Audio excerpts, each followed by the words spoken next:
Alright, welcome to the Ray Bros Nerd Show. I'm your host, Jonathan, and we're going to be playing some Dead Rising 4.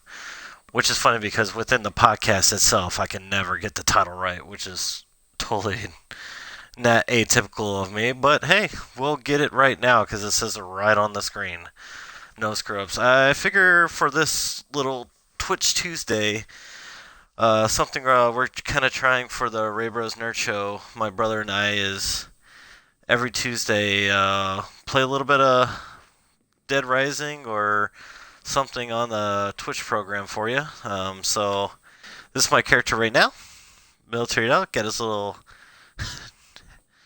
hatchet. I just did like a side mission where I had to kill a turkey. So I'm gonna go ahead and proceed and try to find a regular mission so I can show that some awesome gameplay for you or whatever. Kill these zombies real quick, get them out of my way, and then I'm going to run them over. See if I can turn down the audios so you can actually hear what I'm saying and not just the zombies screaming. Turns down. Okay, get the subtitles on just in case you'd like to read. Heads up display, everything else should be fine. Alright, so here we go. We're going to go ahead and do a main mission, a little bit of spoilers, so if you... Oh, here we go. Survivors under attack, so we can just do the side one real quick. This is going to be fairly simple. I'm just going to run over everything.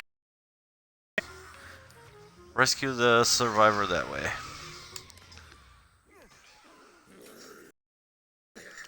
Oh man, I'm already messing up.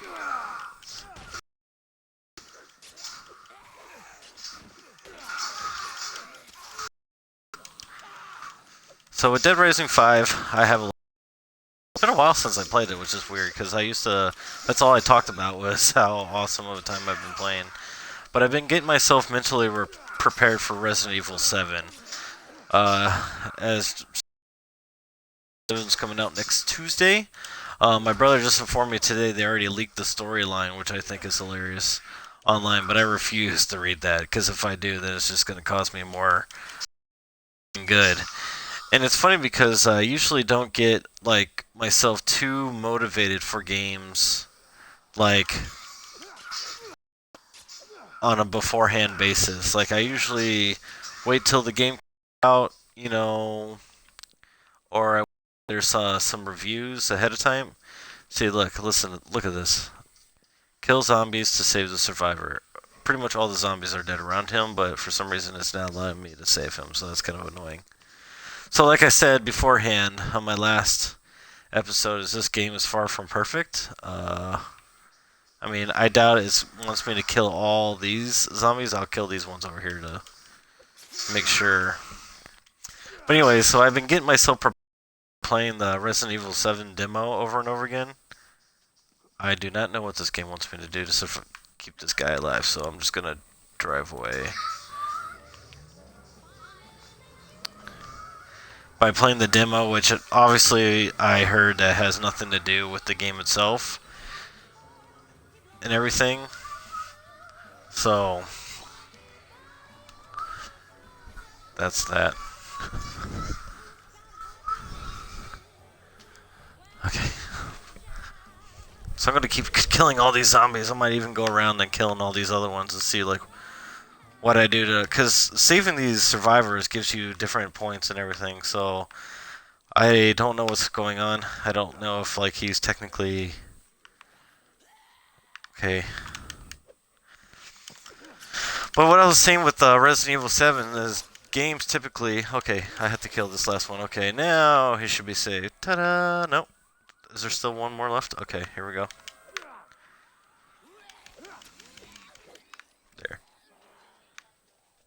Yeah, they keep on climbing over this fence, so I'm gonna have to literally kill all the ones over there. There's some games that I feel like, when it comes to information, that too much information can be a bad thing. But for Resident Evil 7, I want to make sure I get all the information possible. There we go. Look how random that is. Ah, this game. It's frustrating. It was like distracting me from my train of thought because it's like, what do I got to do to rescue this one zombie? Anyways, so for example, Horizon Zero Dawn's coming out, and I haven't pre-ordered, or I've pre-ordered that game, but I haven't really looked into it. Um, and I feel like that's a good thing. Like I watched the trailer, and the trailer's fine, and watched a little bit of gameplay, which is obviously it's early for that still. And I just decided, that's the one I'm going to go with, But with 7, I'm like, I got to make sure I know what I'm getting myself into, especially when it comes to horror.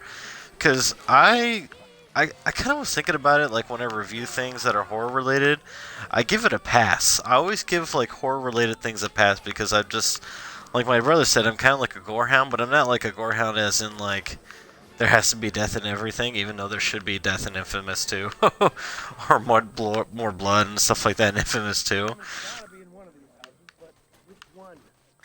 Oh god. I have to do this for quick. But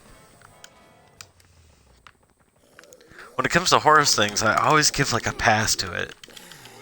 And so with Resident Evil 7, I wanted to make sure that I got all the information possible. And my brother told me today, like I said, that he found the entire story online, which is funny.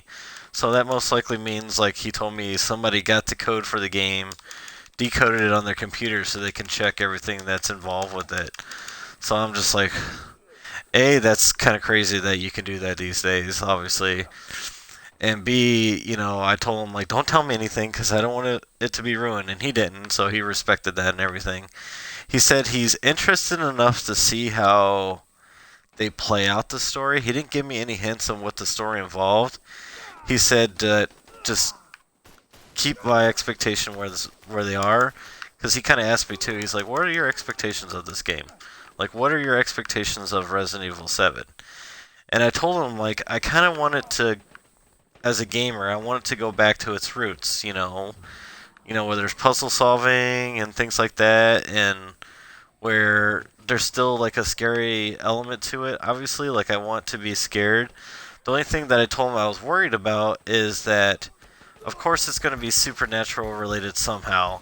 Because even in the demos of gameplay that people got released, or permission to release by Capcom, it was like, you go to shoot him in the head with a gun or a pistol, and he was even blatantly said, like, handguns don't work like you think they should, blah, blah, blah, blah, blah. And I was, like, kind of disappointed by that, because I like the fact, because I don't want to be totally hopeless when I'm a character in a video game. Like, Outlast, to me, the only reason I didn't enjoy playing it, like some people might have, is because you're completely hopeless for the most part. Pick up this gun here. And for games, I understand like having certain times where you have to put. I'll swap with the grenade. I don't keep the grenade. Where your character has to be in jeopardy. I'm not saying I want the character to be like Superman, be able to jump tall buildings and all that happy crap. But I want to make sure that there's a fair shot at this. Oh god, this place is crawling with these military guys.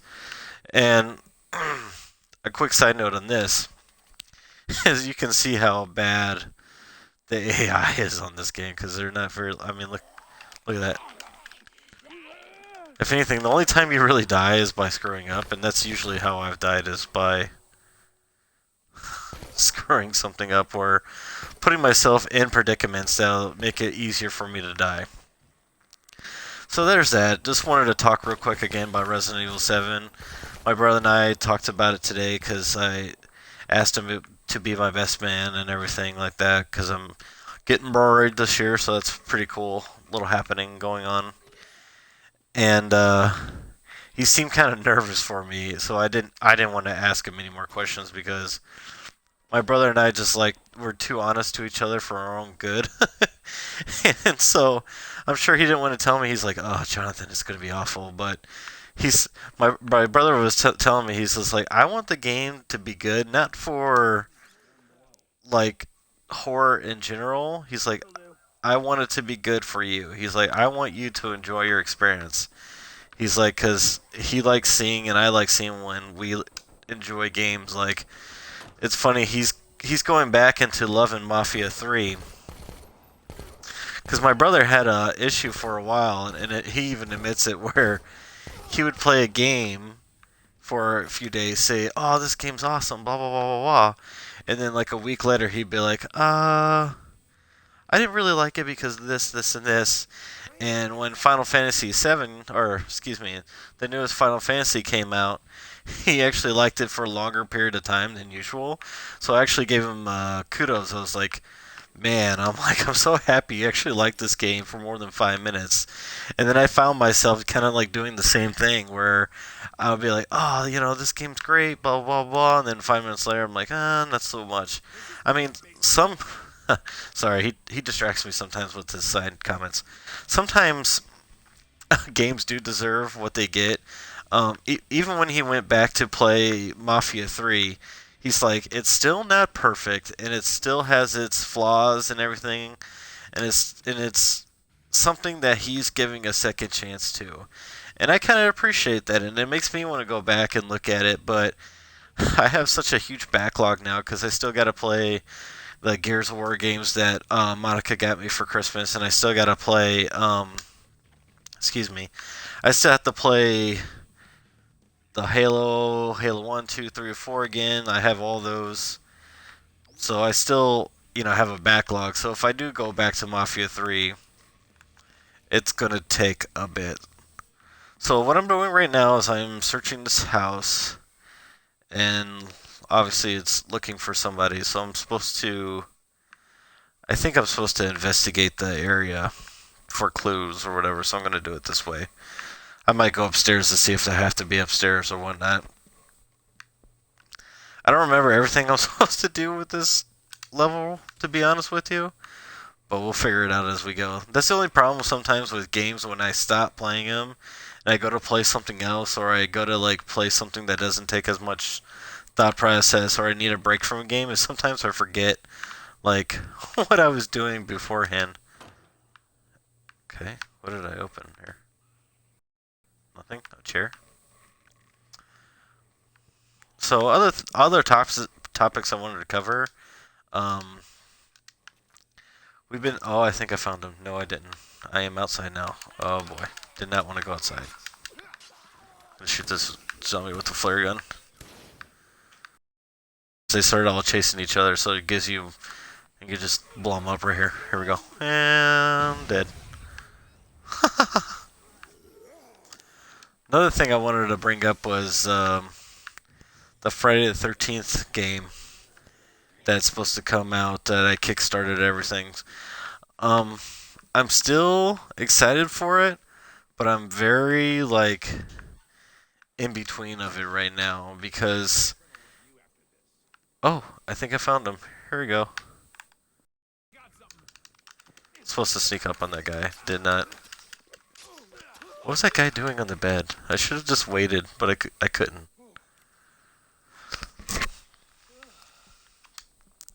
But the Friday the 13th thing, my brother, once again, I feel like every time I talk to him, like he brings me back to reality, or he like instigates things, and I instigate things for him and everything, and it's hilarious. Find Hammond in Westridge. So now it's gonna send me somewhere else. Great. That's just fantastic. And so he was telling me that there's a game that's basically like the Friday the 13th game coming out that I helped kickstart, or I kickstarted with many other people, I'm sure, and that the game basically exists, and they're just using some of the assets and creating their own game from it, and that they had to buy the rights and stuff like that. Well, a huge rumor right now is that the new Call of Duty DLC might have Jason in it, and if that's true, oh my, it's just gonna be miserable. I just hope it's not, because it's like when I knew that the asset wouldn't be like specific to that game alone, but it'd be nice to think that that's the only game that I can play where you can be Jason or whatever like that. But now I'm finding out that it's not. Here, I'm going to use my Blanca mask here. I am a handsome devil. I'll put on his regular attire. Just take off my helmet or whatever. So now I'm going to go to the other place where it tells you to find Hammond. So if I remember correctly, this is a scientist and he has more information about what's going on in the storyline. I don't want to give too much away. We'll just let it happen naturally. Kind of wonder what that block is there for. The only thing bad about having this Twitch thing on the side is like it takes up a lot of screen, so it's more difficult to see what's going on unless like you just get up closer. And I kind of like sitting back and enjoying the game. So let's explore this house, see what happens.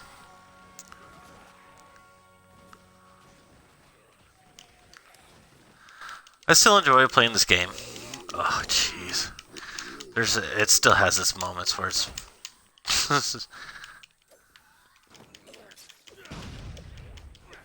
where it's not perfect.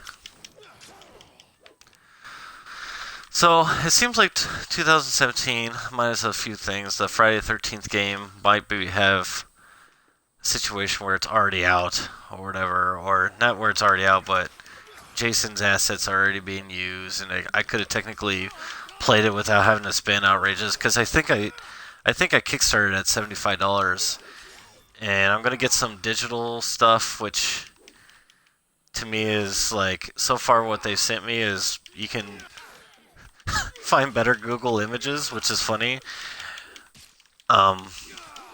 They sent me like digital wallpaper that you can use. It's like you can use this for your cell phone, you can use this for your PC, laptop, blah blah blah blah blah, or whatever. But it's like if you just go to Google Images and search Jason Voorhees, sadly you can find wallpaper than the one that they sent you, or the one that they sent me for not for free. I'm not going to say for free because when I kickstarted it, I kickstarted at a level that I knew I was going to get that stuff, so I thought it would be, specific. I don't know how specific I was expecting, but maybe like a little bit more unique to the gameplay itself or whatever. But now it seems like they're sending it to everyone. You know what I mean? They're sending the same kind of backgrounds just as previews.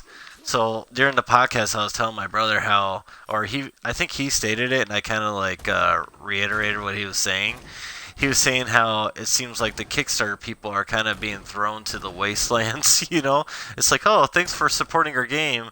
Now we're gonna send all the assets to everyone, yay! And we do have like certain things to ourselves, which is fine, but it's becoming more where everybody gets the same information, and it was cool thinking like you would get not secret information. Obviously, that's impossible with the internet nowadays, but information that wasn't prone for everyone. So, or prone for everyone to have like right away. Now everyone's kind of getting the same information at the same time, and that can be frustrating. With my Kickstarter level, I will get to have the exclusive or limited edition or something. I forgot how they worded it, to be honest with you. Cover art for the game itself, so I'm hoping it's something that is in gloss. Oh, okay, here we go. I'm going to try to sneak up on this guy so we can see exactly what he's doing, because last time I think he was doing something he wasn't supposed to on the bed, which is gross.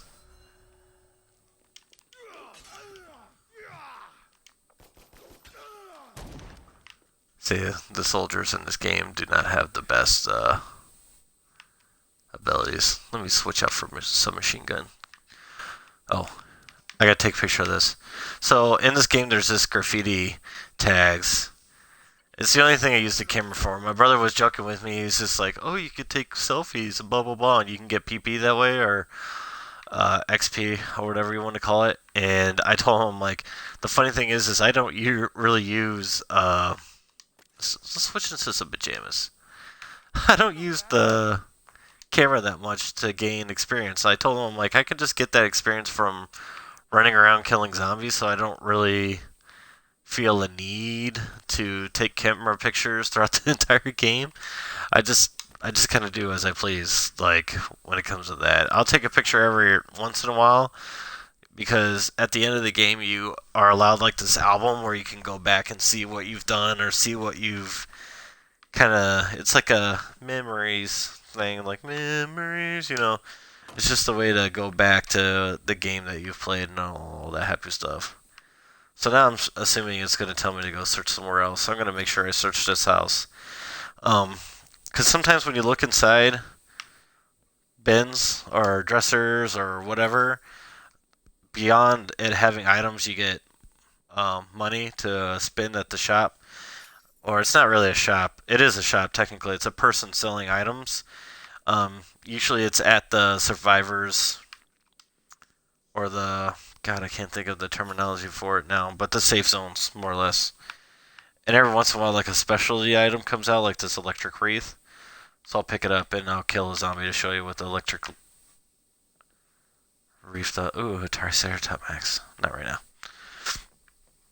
I think there's a person in this next room, so I'm going to kill him with this wreath. Or not. Or not. It's like, hey, I'm going to do this, and then the complete opposite happens. So, a final thing I wanted to bring up was maybe some wrestling talk. We don't really talk wrestling in the regular podcast, and if you want to stop the broadcast now and go do something else, I totally won't judge you, but I don't get to talk about wrestling, and I know I have a lot of friends that watch wrestling or whatever, so the next annual Royal Rumble is coming up. I'm pretty excited to watch it at home on the network now that they have, which that's a whole nother conversation I wanted to bring up is like, I'm glad the network exists because you can find everything. Okay, here we go. Watch this. Like I said, the AI for them was really horrible. So it just electrocutes them. And then it'll kill them after a while. At least, there it goes. It's much easier to kill them just with the gun. Well, not anybody, specifically somebody. And the Royal Rumble is one of those things that I've always wanted to go see live, because going to see WWE events is kind of expensive, especially in someone with my funding, you know what I mean, or like my pay wage. So going to a WWE event like that's on Raw or whatever is like really expensive. So it becomes more difficult to see.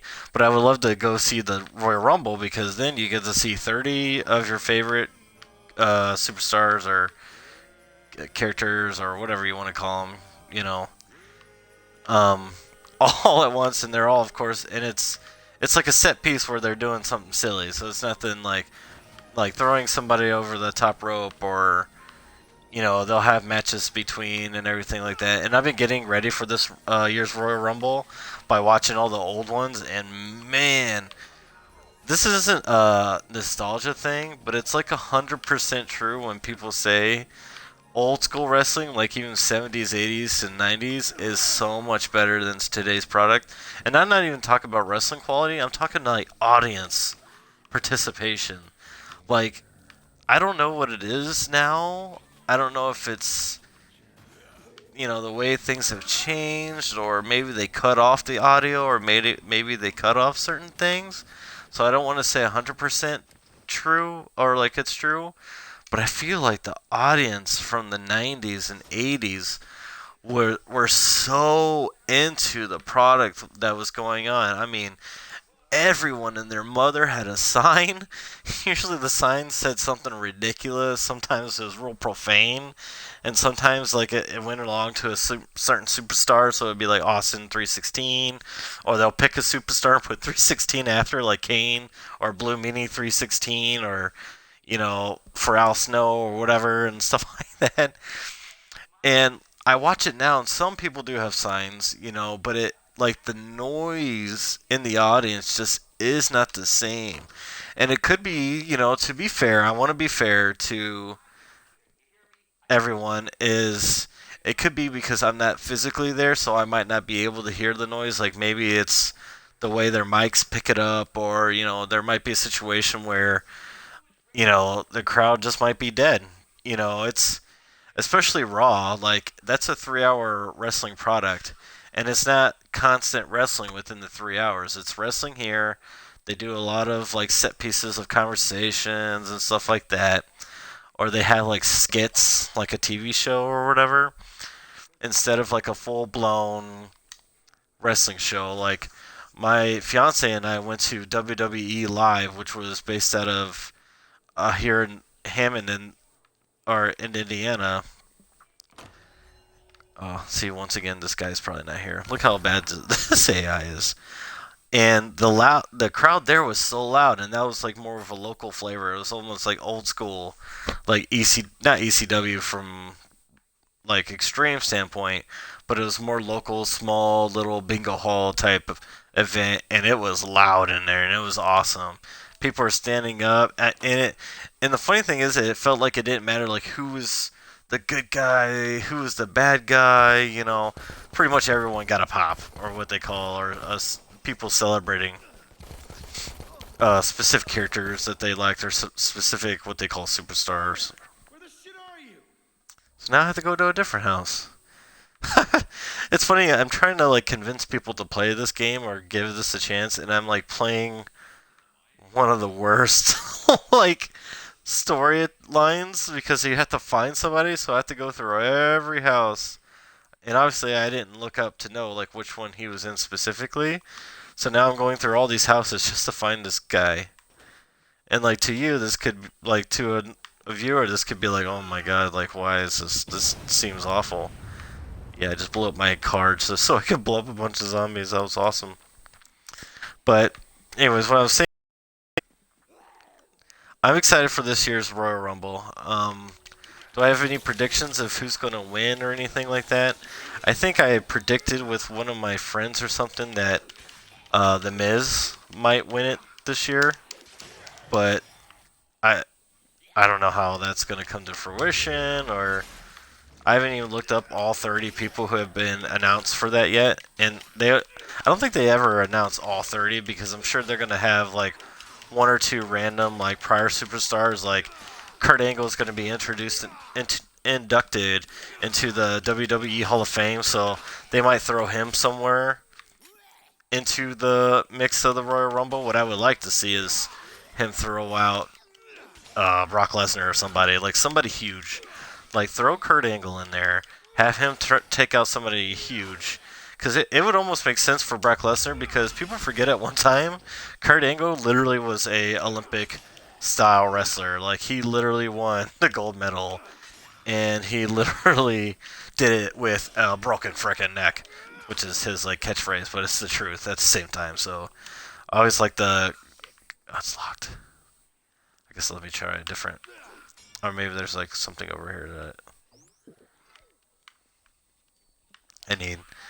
So, but excited about that. Gonna watch that, even if it's by myself in the house. I don't have that many local friends that watch wrestling. A lot of my friends that watch wrestling are all from the military and stuff like that. Search the house. Well, I can't get in the house right now. I'm killing zombies. So like I said, I think The Miz is going to win this year. And what it would be great is if that happened. Because like right now, when it comes to like bad guys, good guys, or whatever, he's like the best bad guy they have. And his storyline with Dean Ambrose is kind of, I don't know. I don't know what to say about it, to be honest with you. So I'm gonna finish searching this house, and then I'm sure this is where I'll find Hammond. John Hammond from Jurassic Park. No, that's does this look like entryway? Like, what the hell? And then once the storyline prevails, I'm gonna end the broadcast.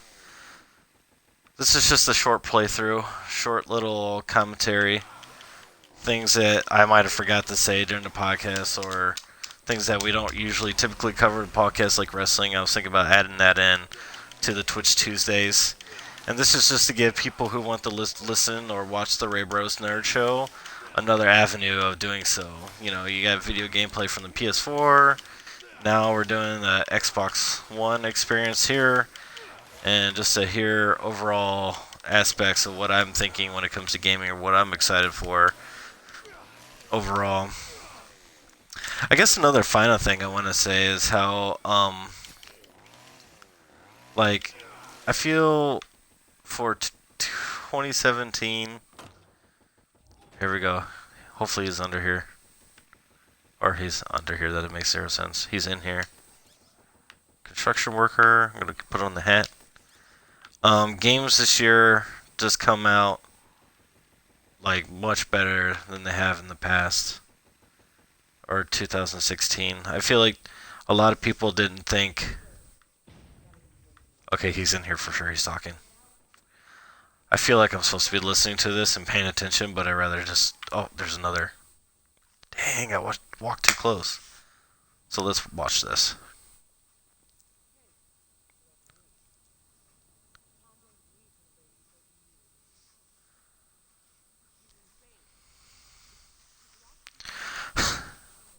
Blah, blah, blah. So my favorite thing, not to talk over it too much, is when you have an outfit, you stay in that outfit during the cutscenes. And it all works out for the most part. The only time I have issues is when you wear the mascot stuff. Your face is so big that they cut into it, talk to him, and What's first? There's civilians at Tom's farm. We need to get them somewhere safe. so now I have to go help some people. We're on it. All due respect, boss, but mounting a siege isn't exactly our style. We'll get slaughtered. Think positive, Connor. I'm positive we'll get slaughtered. To me and Jordan. You three, focus on the evacuation. I saw a couple of buses out by the mall. We could use those to move people. Good idea. Jessa, can you get them running? Yeah, No. I work my magic. That bitch will be locked and loaded. Whoa. And I'll get some salvage to reinforce the exterior. Oh, that's nice. Tank bus. Oh God. Anyways, so I'm gonna end up broadcast. I do want to get some final thoughts. It's something we like to do at the Ray Bros Nerd Show. Is just like get some final thoughts. But 2017, I think, is going to be a better year for gaming. Horizon Zero Dawn's coming out, and then you got Resident Evil 7. You got South Park game Fractured Butthole, which I want to play that, even though I don't know every single character in South Park. You know, heaven forbid. And yeah, and then I'm going to be playing this game some more. I want to finally beat it maybe sometime this weekend. On Saturday, I think I had the house to myself, so I'm going to have like an all-day gaming day. I'll just go get some coffee and play video games for hours, which is something... Like, I'll play 1 or 2 hours, but I haven't played like a long, skit of it. So I think it would be fun just to like go to a local coffee shop or, one of those corporation places. I'm not going to say which ones because they don't pay me to say it. And just chill and play. Maybe invite my brother over if he can. Play some games with him. So I hope you enjoyed the podcast. If you have any questions or if you have any games that you would like to see us play on some of these live streams, like let us know in the comments, or I'll post this on YouTube. Let us know on YouTube or our Facebook page. Follow us there, and pretty soon, coming within the next couple of weeks, finally, I got everything squared away where I can put our audio files on SoundCloud. I just have to title them correctly because we want to make sure that enough people get to see and listen to our podcast that it makes sense for everyone. And I hate to just title it Ray Bros Nerd Show because if you're unfamiliar with our show, then you won't be able to see it. But if you're searching for, information on Dead Rising, for example, or if you're searching for information, just another avenue for you to like listen to some guys, two nerds talk about gaming and stuff like that, it'd be good to title it that way. So I hope you have a good week. I hope you enjoyed this Twitch Tuesday.